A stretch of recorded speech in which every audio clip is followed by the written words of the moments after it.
All right, Shalom. First and foremost, before I begin this lesson, giving all praises to Yahweh, Bahashem, Yahweh Shai, Bahashem, Racha HaKodash. The bonus go out to our apostles, elders, great millstone, and ruin teach well. Shalom, well, Barakim to you, brothers and sisters out there. All right, the title of this lesson is Don't Be an Idumean. Now, Idumea is the Greek word for Edom. The reason I put Idumean is because I don't want it to get flagged, taken down, whatever. I figured it's more coded.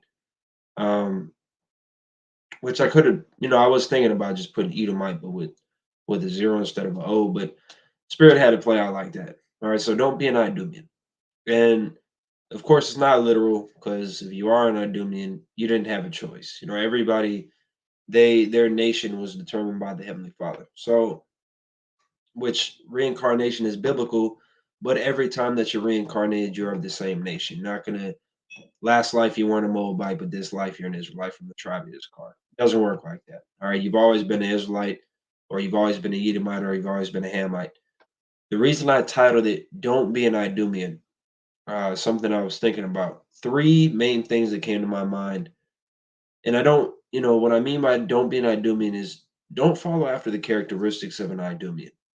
Okay, understand that we are the chosen people of the Most High, the so-called Negroes, Latinos, and Native Americans. Along with the speckled birds such as myself. So we're not to act like these heathens, right? Like it says Jeremiah 10 and 2, learn not the way of the heathen. But the three main things that came to my mind, um, number one, don't be proud. All right. Now understand that, there's good pride. Okay. Pride can go into confidence depending how to use it. If your son hits a home run in a baseball game, he's 8 years old. I'm proud of how my son played today. You're not going off. All right. Don't be fucking OR. No, that's why you got to understand the meaning of words.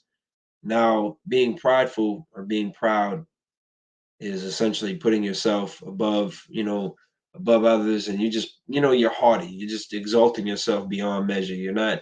We're not to exalt ourselves. All right, we're to exalt the names of Yahweh by Shemal Shai. We're to be meek and lowly. So number one, don't be proud. All right. Number two, you are your brother's keeper. All right. Don't be a fucking dickhead. All right. You got to take care of your brothers, pray for your brothers, help each other out. All right, now, at the same time, of course, we need to be stern with brothers. We gotta rebuke one another. We gotta understand when, sometimes you can't just, like with certain situations, um, a brother's gotta figure it out. That's part of being a brother too. You don't want to be overly giving to where, somebody will become complacent. Because then you're really not being a brother. You're damn near being a mama to him. So which I believe brothers have done that towards me. Not be a mama, but I'm saying, brothers want you to figure things out. So rather than, I guess, allow you to cope with the situation, they want you to overcome. So that's, and that's what a real brother is, man. We'll help each other out. Brother needs some money, a brother needs a ride, brother needs some advice, or maybe a brother needs, whatever he needs. All right, maybe he's out of water, and he needs a pack of water. Definitely we help each other out. And that's one thing that Edom doesn't do. All right, back during the time of Genesis, Cain said, "What? The Lord asked Cain, where is Abel? Where's your brother? I don't know. Am I my brother's keeper? You are. You're supposed to be. It's in the law. Uh, there's two laws that Yahushua said everything else hangs on. Yabashmal Shabrakata, brother. There's two things that the Lord said the law hangs on, and it's loving the Lord and then loving your neighbor as yourself. So Yahushua constantly stresses the importance of being a brother one to another. And the third thing, third trait or quality that I was thinking about, don't be like Esau Edom, is don't oppose the Most High. Which I actually go ahead and get that, and then I'll just kind of backtrack. The Esau Edom, which is the so-called Caucasoid race today, he's the one that actually is governing the world according to Job 9:24. The earth was given into the hand of the wicked. Now, let me read this. 2 Thessalonians 2, I'm going to start at verse 3, and then I'm going to go down to 4. It says, let no man deceive you by any means, for that day shall not come except there cometh falling away first. And that's the Israelites discontinuing from their heritage, Jeremiah 17:4. and that man of sin be revealed. So that right there already shows you that you don't want to be like this guy. Being known as the man of sin, that's not a good thing. There's nothing good about that. It says the son of perdition, who opposeth and exalteth himself above all that is called God or that is worshipped, so that he as God sitteth in the temple of God, shewing himself that he is God. So you don't be an Idumean. Don't oppose the Most High. All right, brothers constantly stress the importance of going with the Spirit and walking in the Spirit. Don't be carnal minded, because when you actually read about Esau, throughout the Bible, the Old and the New Testament, it speaks on him. You'll notice that he, like, the traits that he has and the characteristics that he holds about himself is just completely contrary to how the Lord told you to walk. All right, this man, it was all about instant gratification. He's prideful. He's gluttonous. He's self-centered. He's just.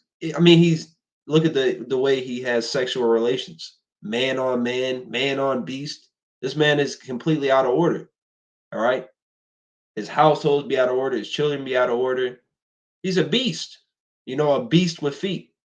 So definitely don't oppose the Most High. You got to walk in the Spirit. You got to walk orderly. Let everything be done decently in order. And then where that precept actually is 1 Corinthians 14 and 40. Because sometimes the Lord does it like that too. 1 Corinthians 14 and 40, Revelations 14 and 4. Those are scriptures that talk about, the elect, like what a member of the elect, how they would conduct themselves. And then you even have John 6 and 66, and it talks about how people got offended and left. And it's not like, I don't know the word for it, but where the precept is located, the numbers, it's not coincidence, which then too, the number of Esau or the number of the beast is 603 scoring 666. So we just got to be the opposite of this. I mean, when you come into this truth, because really putting off the old man, it's putting off the ways of this world, which the world taught you to be an Edomite. Essentially, you see it every day in so-called black culture, Jake, pushing drugs, pushing murder, gang banging, all these things. That's the ways of Esau, man. Leave all those type of characteristics and traits to an Edomite. That's his job. He wasn't given the laws of the Most High. All right.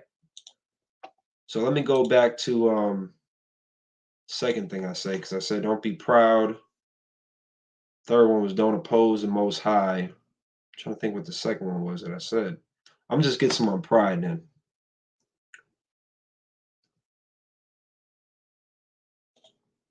How which I said, I believe in Matthew 5. I'll actually get that first. The meek shall inherit the earth.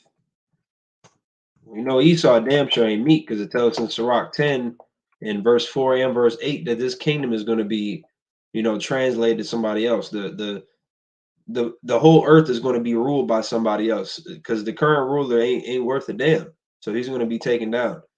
But this is Matthew chapter 5, verse 5. Blessed are the meek, for they shall inherit the earth. And I remember the second thing. The second thing was, you are your brother's keeper.